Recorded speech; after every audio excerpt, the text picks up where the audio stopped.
Olá, eu sou a Luca e aqui no Cada Caso um Caos a gente dá uma geral, em alguns artistas com um olhar voltado mais para o psicológico. Eu sou estudante de psicologia, também locutora da Rádio Rock.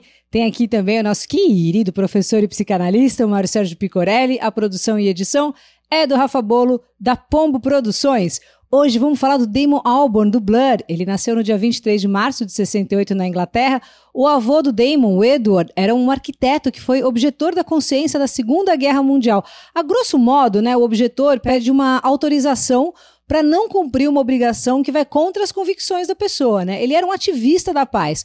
Por conta dessa objeção, ele foi enviado para uma comunidade fechada com outros objetores de consciência e passou 20 anos lá. Ele ficou preso, O começo dos 2000, o Edward Albarn decidiu que não queria mais viver, fez uma greve de fome e morreu. Os pais são Keith Albarn e a Hazel. O pai do Damon também foi um objetor de consciência do Serviço Nacional pós-Guerra Mundial, mas ele conseguiu ficar livre, estudou arquitetura e lá conheceu a esposa.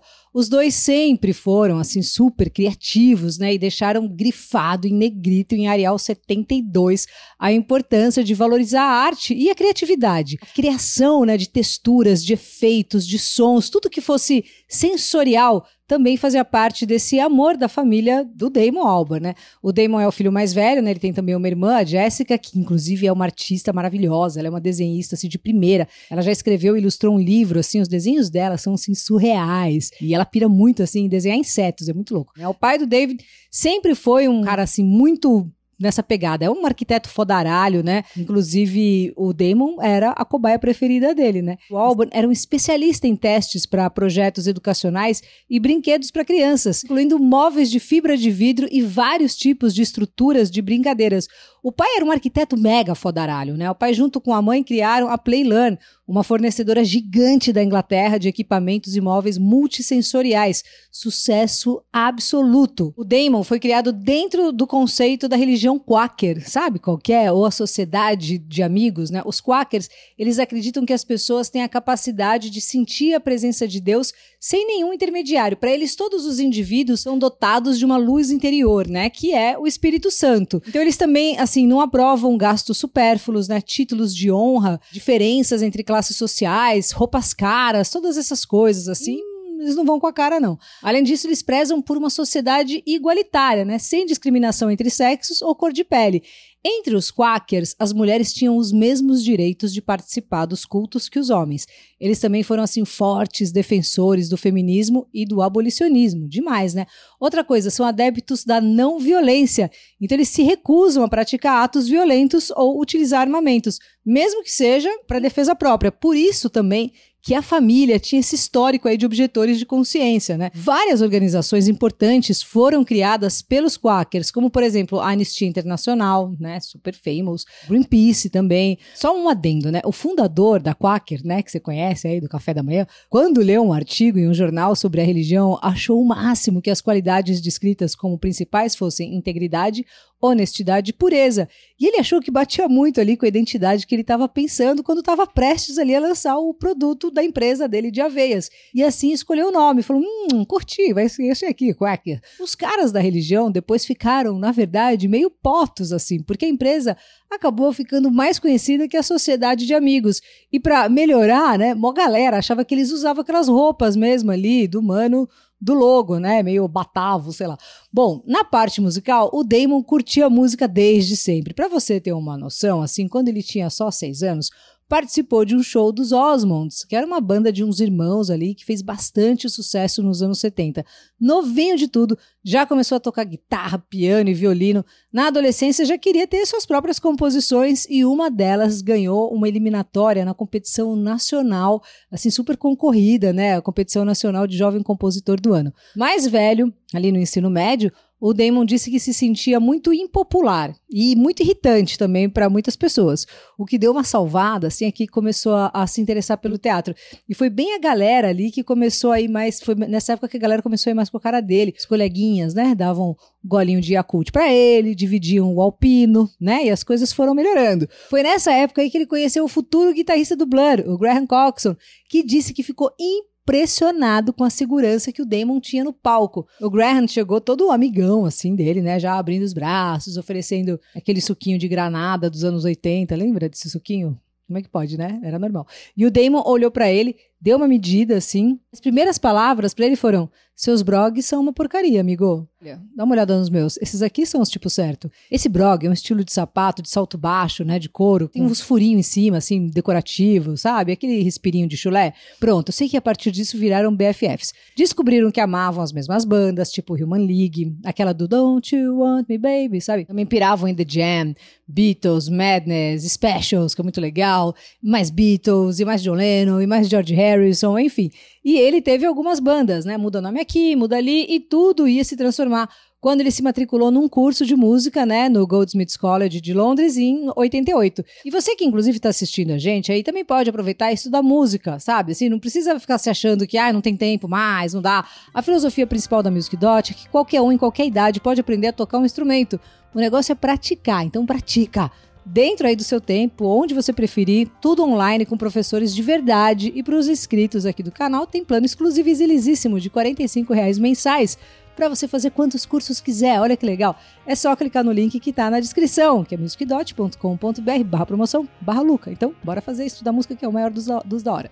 E ele estudava música, né? E fazia vários corres. Antes do Blur, ele até tentou uma carreira como mímico, sabia? E também trabalhou como ajudante de chá no estúdio Beat Factory, pois é. O Alex James, o baixista, locutor também, e quejeiro, entrou para a gig que já tinha, né, o Graham Coxon e o Damon Albarn. E o programador de computador, o Dave Rowntree, isso em 88, né? A banda chamava Seymour até então, né? Tem esse adendo. Eles fizeram alguns shows, né? Angariaram um público e com isso a banda assinou um contrato com a gravadora, que é a Food Records, que era um braço ali da EMI, né? Mas tinha uma única exigência, que a banda mudasse o nome. Para isso a gravadora, pega essa listinha. Entregou uma listinha com vários nomes e eles escolheram então Blur.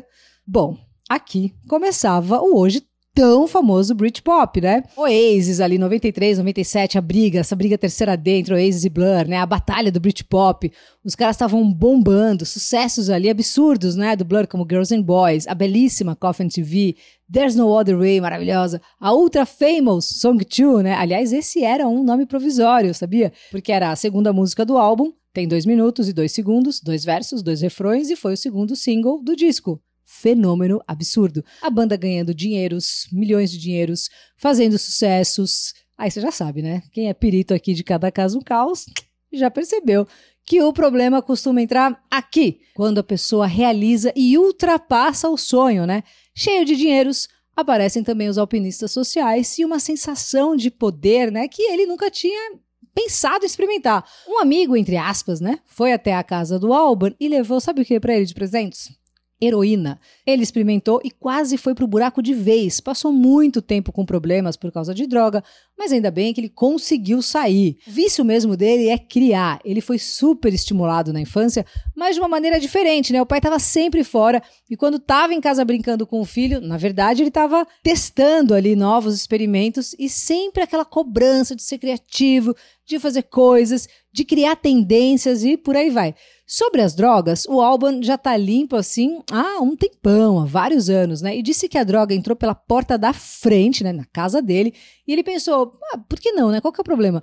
Numa entrevista, ele disse que nunca imaginou que se tornaria um problema, mas que é uma coisa cruel e que transforma você em uma pessoa isolada e nada que te torne completamente dependente é bom.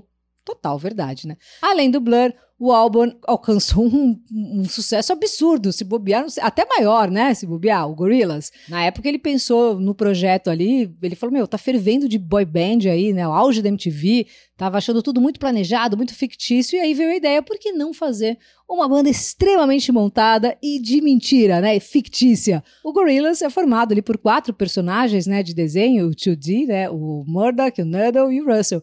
A música é resultado da colaboração ali entre vários outros músicos, né? Só que assim, o Damon Albarn é o cara, né? O único membro ali permanente mesmo, e o cartunista, o Jamie Hewlett. O Albarn também criou o Mali Music, lançou o projeto The Good, The Bad and The Queen, formou o supergrupo Rocket Juice and the Moo com o Flea, maravilhoso, do Red Hot Chili Peppers, e muita coisa ele fez paralelamente ali ao Blur. E quando a banda estava ativa, tocando no mundo todo, isso tudo também estava acontecendo, né? Além da carreira solo, isso tudo sem contar que ele também escreveu óperas e também ataca de ator. E trilhas também, né? Também fez a Africa Express em 2005, né? A ideia inicial desse projeto foi criar uma história ali que aproximasse países ocidentais dos africanos, né? Dos países africanos.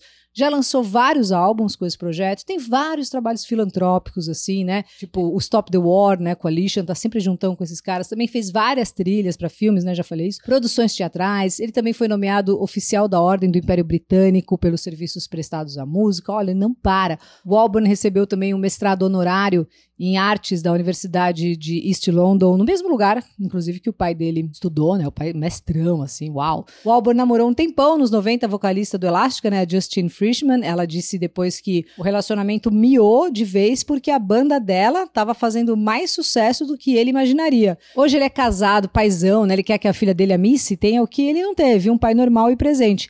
A esposa é a Suzy Winstanley, né? Tá com ele desde o final dos anos 90 e moram de boa lá em Notting Hill. Aquele lá do filme da Julia Roberts, maravilhoso esse filme. Hoje ele tá mais mansinho, né? Teve uma época que ele era mais cara virada, assim, se achava pra caramba, né? Tava sempre na defensiva, mas disse que a meditação tem ajudado muito ele, que essa técnica deveria ser ensinada, assim, nas escolas primárias. Mário Sérgio Picorelli, o psicanalista, psicólogo, mestre em psicologia clínica, quando leu o que eu mandei sobre o Damon, ele me falou o seguinte. Fala aí, Mário, melhor você explicar. Pessoal, um grande abraço. Após ler o texto que a Luca me enviou sobre o Damon Albarn, eu disse para ela, Luca, eu lamento, nós não temos assunto para comentar nesse texto. O Damon é um cara super normal, criativo, faz o que gosta da vida, se livrou das drogas e está tocando a vidinha dele. Então, Luca, lamento, não temos tema. Foi nessa altura que mandei outra mensagem para a Luca dizendo, Luca, você percebeu que quando temos uma pessoa normalzinha, entre aspas, como o Damon, parece que nós não temos um tema? Quase que de imediato eu me perguntei pelo oposto. Que necessidade humana é essa de buscar o psicopatológico, o bizarro, o diferente, o estranho, e não encontrar tema para o comum, como parece ser a vida do Damon Albarn? Como é atraente para nós as loucuras do Jim Morrison, que delira com os índios no deserto matando gente. Vejam nesse episódio. Como nossas emoções se abalam quando vislumbramos a dependência afetiva da Tina Turner. E outras histórias de astros da música que já renderam muitos temas sobre o sofrimento e a loucura. De onde vem essa atração humana pelo diferente, pela loucura, pelo deleite com o sofrimento alheio, ao invés da coisa normalzinha? Por incrível que pareça, minha gente, Freud, em seu artigo de 1906, denominado Personalidades Psicopáticas do Palco, já havia se atentado para essa questão.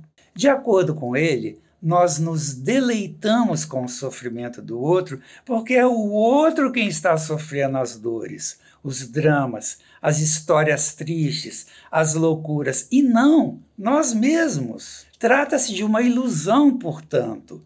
Buscar o psicopatológico é se deleitar através do outro aquilo que seria impensável para a nossa vida e para nós mesmos. Compreendem agora o porquê da satisfação humana pelo patológico? Um beijo a todos. Um brinde, então, à criatividade, né? E a toda a história do Damon Albarn. Curtiu? Se sim, seria simpático aí se você se inscrevesse aqui no canal, compartilha, né? E bora somar aí a nossa comunidade de pessoas que gostam de biografias, de música e também de psicologia. Semana que vem tem mais e me segue aí no Insta, Luca89FM. Valeu demais por vocês assistirem e se inscreverem aqui no canal. Um grande beijo e até semana que vem. Valeu!